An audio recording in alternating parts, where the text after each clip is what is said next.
Zo'r mahalladan zo'r hovli olmoqchi bo'lganlar bu videoni o'tkazib olmanglar, hozirgi bitta chiroyli hovlini obzor qilaman. Hovlini lokatsiyasini tushuntiradigan bo'lsam, ko'kchadan kevurish, tinchligi chiqib ketadigan ko'cha, bu yerdan ham tinchligi chiqib ketsangiz bo'ladi. Hovlimiz mana shu ugloviga tushgan hovli, hozir ichkaridan ko'ramiz. Darvozaxonadan kirishlar bilan bitta mashinaga bemalol joy bor. Tashqarida gazsovoy sanuzil, hammom, tualet yonma-yon joylashgan. Uyimiz umumiy ko'rinishini ko'rsanglar bo'ladi. 3 qavatda, 3 etaj ham jiloy qilingan. Xonalar soni 6 ta, uyimiz umumiy maydoni 3 sotixdan iborat. Bu yerda zeleniy zonalari ham bor ekan, ko'rsanglar bo'ladi. Va bitta tapchani ham qo'yib qo'yishgan ekan. Hozir uy ichini ko'rib chiqamiz. Uy ichidan kirishimiz bilan koridorning o'ng qo'lida zalimiz joylashgan ekan. Ko'rasizlar, yetarlicha yorug' va chiroyli remont qilib qo'ygan ekan. Kirib yashashga tayyor holatda. To'g'rida родительский spalniy joylashgan ekan. Ko'rasizlar, o'zini sanuzli bilan. Zinadan ikkinchi qavatga chiqqanimizda mana bu katta koridor kutib olar ekan. Koridor ro'parasidan kirganimizda bitta detskiy xona joylashgan. Ko'rasizlar, remontlari juda ham chiroyli, yaxshi rangda tanlangan ekan.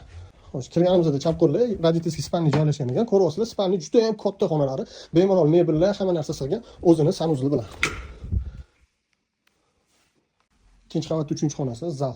Zalimiz ham katta, mana oynalar bor, bemalol havo aylanish sistemalari zo'r qilingan. Zinadan tushib oldik, podorimizga kiryapmiz. Ko'rasizlar, patologlar ham baland qoldirilgan, polni to'pli pol ekan, jiloy qilib qo'yishibdi. Oshxonani podorga ko'chirib qo'yishgan ekan. Bu ham juda ham zo'r ideya bo'lgan deb o'ylayman. Shayxontohur tumani, Ko'kcha, Shoh Mahmudov ko'chasida joylashgan 3 sotuv, 6 ta xona, 3 ta sanuzildan iborat bo'lgan ushbu uyimizning narxiga keladigan bo'lsa $220 ming kelishadigan joyi bor. Aloqaga chiqinglar, baraka qilamiz.